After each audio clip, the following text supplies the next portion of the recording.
how you're regarded is, reputation is what people say about you when you're not in the room. So it's all very good being pleasant to people face to face, but when we step out of the room, what are people saying?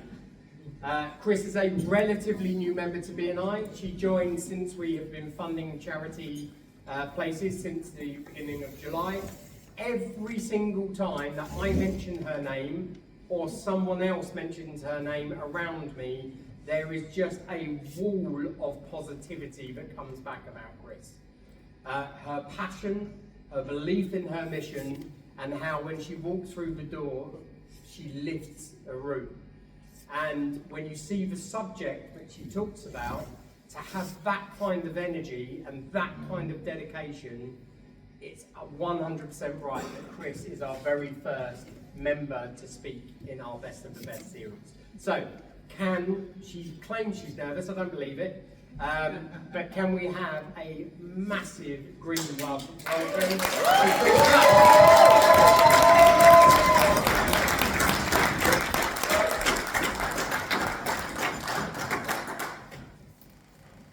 Actually, can you all hear me rather than me doing this? I'll just project a bit more.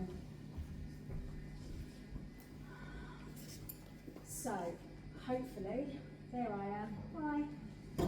Right, so, a world. Who here thought that the world is your oyster? Anyone? Is your oyster. You can go and achieve whatever you want. Well, I wanted to change the world with my pain. I wanted to turn it into something meaningful. I wanted to use my speaking and my activism and my campaigning to change this world. Unfortunately, working with the last government and this current government, I've literally had the door shut in my face. So I feel that this world is not attainable at the moment. However, I like to flip things. I thought I would make my world a bit smaller, just bring it to this room, bring it to one table, and then just one person. And then hopefully you, as a person, will go back to your families, your communities, your network, and share my message. And that way we can send the ripples out into the world. And we will see the change that I want to see. And hopefully you will as well. So I want to touch you enough today for you to actually feel comfortable to have these uncomfortable conversations that we all need to have in order to better protect children and young people that are currently being abused right now. Oh, sorry, I forgot to tell you I'm talking about abuse. So it just takes one person to make a change for another, okay? I had Arwin's mum that helped me when I was 15, turned my whole world upside down. I came from a council estate, a poor family, 3 dysfunctional domestic abuse households that I grew up in, and I thought I would amount to nothing because I got told that. So I believed that. Why wouldn't you? Until Arwin's mum told me, what do you want to do? I'm like, what do you mean, what am I going to do? I'm going to have a job in a shop. I'm going to live my life. What do you mean, what am I going to do? And she goes, no, you could go to college, you could do this, you could do that. And that was the first time that anyone had said to me that I had options, I had opportunities, and I could break the mould. This lady not only told me that, but she helped me get the forms filled in, get some funding, and I actually attended college from the age of 16 to 18, whilst living on my own in my own bedsit at the age of 16. So it just takes one person. But usually that person needs to be us. We need to turn up for us in our own world. And if we're not doing that currently, if we don't put on our own oxygen masks, we can't help other people in the way that we want to without it coming at a cost to ourselves.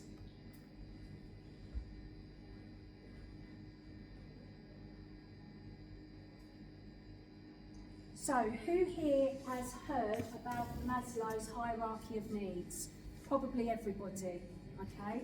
So it starts with the basics that everybody needs, the foundations, and then it builds up to actually reaching and fulfilling your true potential. If you've come from a household where there's been addiction, where there's been abuse, where there's been a divorce, these are called adverse childhood experiences. And every single one of us in this room have got at least one ACE, adverse childhood experiences. Every single one person has. On average, usually 3 to 4. Mine's 10 out of 10, okay? And I'm not here to brag or say blur, but what I'm saying is that when this study was done, the more ACEs you had, the more long-term health implications you would have, and also you would lose 10 years of your life. So knowing this information, I was able to change the trajectory of my health and my life because I stepped in and changed that. And I do that for others through the charity. Now I'm just going to play you a little animation that I created. So give it 10 out of 10, please. That would be great. All right, and then I'll explain to you afterwards what it was all about. But first of all, I just want to set the scene. I was in an office. There was 3 glass offices here. This is where middle management sat. Outside, where you guys are, this is where the sales force sat, and marketing, sales and marketing. And then at the back there was where the directors' offices were. My office was the middle one. I was a senior management role, and I was a chartered management accountant, and one day I was sitting at my desk doing the month end, the profit and loss, the balance sheet, the cash flow, and I took a phone call. Hopefully this will work.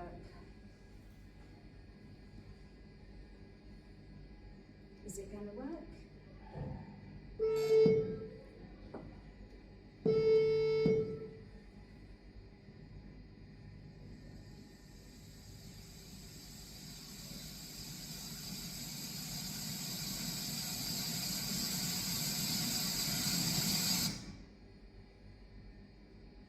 That was me having a breakdown. The phone call that I took at work was my childminder telling me that she was dropping my child off, my 18-month-old son, outside of my office, and that would have looked really bad for me in that company that I was in. They overworked us, they were bullying me, and I just was not dealing with it very well. I had a child to love and nurture and care for, yet here I was at work full-time with my child in a full-time nursery. I didn't really want that. That was mum guilt going on. So when I got that phone call, and what I haven't told you was my mental health was sliding as well. The day that I had my child was the day that I felt love for the first time, and I knew that I would kill for my children, my child. And then it brought up loads of emotions for me that were deep-rooted and buried. Why was no one there for me? Where was my protection? Where was my love? Where was my care?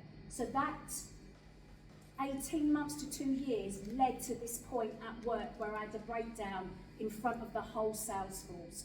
So that spreadsheet was literally all of the numbers coming out of the computer, and they chased me into the room where the sales force was. It was horrific. I didn't know what the hell was going on. However, that was my breakthrough moment, okay? It was a breakdown, and it was a horrendous time going through it, but when I look back, that was my actual breakthrough moment. I changed my career. I became a fitness professional, because I used to do lots of running as part of my anger management, okay? I run marathons. Can't do that anymore, I've got 2 hip replacements, okay? So I have to look after my hips now. But I changed my career and I found my voice. In 2012, I actually wrote my book. I left BNI Keen, wrote my book, stood up in front of 80 people and shared my truth, which was what I'd been through, its impact, and what I was going to do about it. So you might have heard, often people hurt people, or we hurt ourselves unwittingly. We either implode or we explode, and neither is conducive for long-term health and well-being. But we all have a responsibility to turn up for ourselves and our family and our friends when we can. And that word responsibility is quite heavy. I chop it in half and turn it around. I call it the ability to respond. When we know different, we can do different. We can respond differently.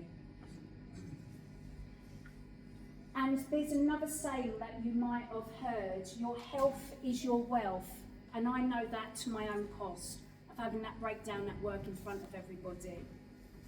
So, who am I? This is me. I connect, I communicate whatever message is needed, and I make change happen, because I'm not here to muck around. I'm here to make a change.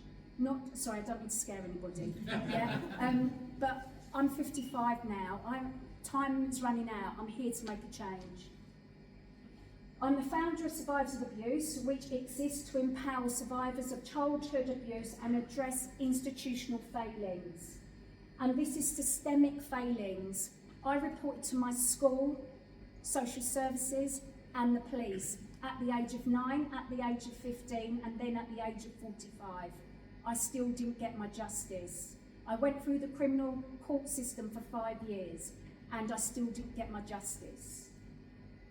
And our mission of the charity is to transform pain into the power through support, advocacy, and the systemic change.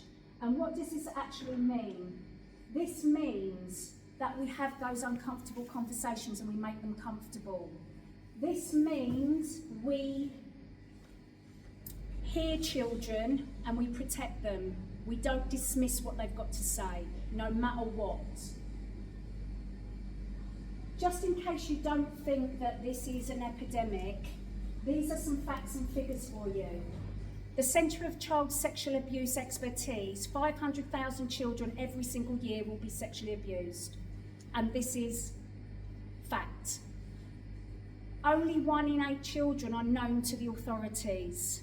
1 in 8 are known to the authorities. So this just shows you the endemic nature of child sexual abuse in particular, let alone the physical and the emotional abuse that goes on. And if you've ever heard of the book, The Body Keeps the Score by Professor Van der Kolk, you will know that anything that happens to you that causes trauma in the body, it not only has an impact on your mental but your physical health as well. And I've already shared with you some of the things that I've got, like the 2 hip replacements. I've got complex PTSD, depression and all of that, but that's beside the point.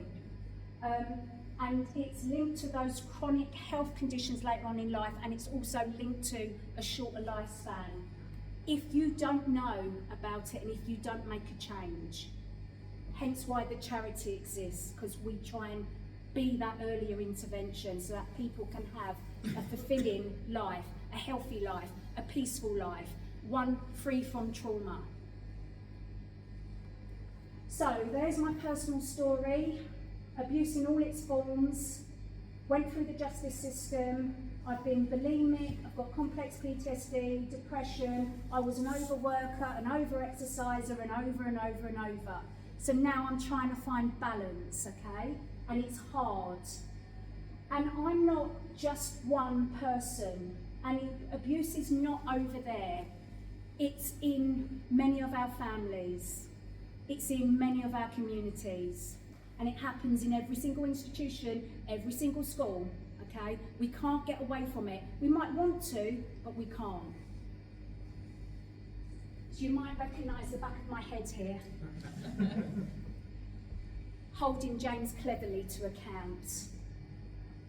So, that's why SOB was founded, which I've already shared with you. We want to be the go-to nationwide charity for trauma recovery. And the 8-week program that I created is based on mindset, nutrition, fitness and stress management, because they are the 7 pillars of health that we need in order to move forwards with our lives. Individuals who've been harmed from all types of abuse, including domestic violence. So that's the program. Is based on the 7 pillars, and we work on all of those areas. And like I said to you right at the beginning, it just takes one person to have a ripple effect. Each of these areas has a ripple effect into the other, okay? So it doesn't matter where the individual decides to start their work on themselves, it will have a positive impact on all areas. Now, I just wanted to show you my advocacy work. So I wrote my book in 2012. I was a member of the Victim and Survivors Consultative Panel between 2015 and 2022. That's the largest inquiry in the world that went on for 7.5 years. That was part of my life for that long. It cost £186 million, and yet we still haven't seen one recommendation implemented. So for the last 3 years, I've been literally working for nothing, fighting the government to get those recommendations implemented. So that's Sarah Champion MP, if anyone doesn't know who she is. And there's some of my advocacy work and some of the TV programmes that I've been on. Just to show you, I'm not just about the charity and healing, even though that's a big part. I'm also about trying to change it, everything, for our children and young people today, because it's so important. This is a letter I got from Theresa May, who set up the inquiry. She read my book. Okay. And my brothers wrote a chapter each in that book as well, and so did my sister. And that was basically thanking me for giving her the insight that she needed to know why the inquiry was so important. And then I've worked with these ladies as well. Loads of home sex. I don't want to look at or meet another home secretary unless they're really sure that they can actually do something, because it's just a waste of time. So what can you do to help us? Well, what can you do to help yourselves, really? You need to be there for yourself. So think of a young child in your own life. What would you do for them? You love them, you care for them, you nurture them, you would protect them to the nth degree. I know you would, because you're caring adults. But what about the children that don't have that adult in their lives? What about that child that is currently being abused and they've got no one to talk to, no one to protect them, no one to stick up for them? And just think for a moment, if you had a child and young person come up to you and they said something to you fleetingly and you didn't pick up upon it, or you went, no, that didn't happen, that couldn't happen, because I know that person's fine, they're a good guy, they're a good girl, a good woman, a good man, whatever. You have to believe the child, because you could be that one person that could save them from a whole lifetime of heartache. So, have the conversations and challenge the societal stigmas around all forms of abuse. We need the 3 of 4 of you to support the 1 in 4 that they say this affects. It's more than that, I know it's more than that. In each and every school classroom of 30 children, there'd be 3 or 4 in there who are being currently sexually abused, and often before the age of 4 or 5. Sorry, it's just fact. So, what can you do to help spread the word? Have these conversations. Take my leaflets that Claire designed for me, and Sam. Take the business cards, pass them on to people in your network who may be able to help and support. I joined BNI, Greg, and I told you this in our meeting, because I want to raise £75,000 for the charity. The reason being, I'm the only facilitator at the moment. I don't want to be the only facilitator. I want to make sure that this 8-week course is taken nationwide and delivered to as many individuals who have been harmed as possible. That is my goal. That is why I'm here. That's why I give up every Wednesday morning and every day to talk about this and spread the word. So if anyone knows a rich person, a philanthropist, someone who wants to get behind the cause, get behind me, just introduce me and I will convince them and convert them. You don't need to do that heavy lifting. I can do that. So, the world that we started with, just be the world you want to be, you want to see, and you want to be in. Yeah? That's all I'm asking. But do it for yourself. Put your own oxygen mask on first, and then you can help those around you. Yeah, that's me. Thank you.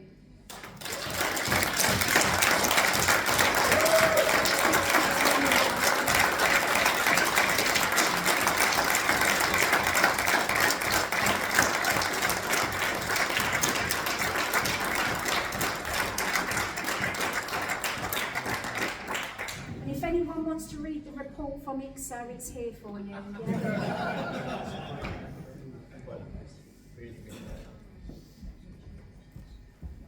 Good first one? Really, really good. Do we